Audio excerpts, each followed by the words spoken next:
Hi guys, back with me again in this channel. On today's tutorial, I'm gonna show you how you can flatten data in Google Sheets.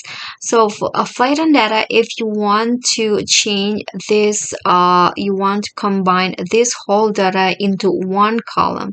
So instead of you write it one by one like this, you can just do this by using the flatten function. So what you need to do is write flatten, this one's right here, and then block the cells.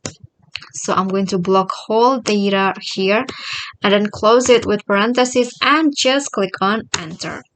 And just like that, the whole data will be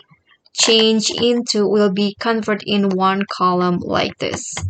Okay guys, so that's all from me. Thank you guys so much for watching. Don't forget to like, comment, subscribe, and click on the thanks below. I'll see you all in the next videos. Bye!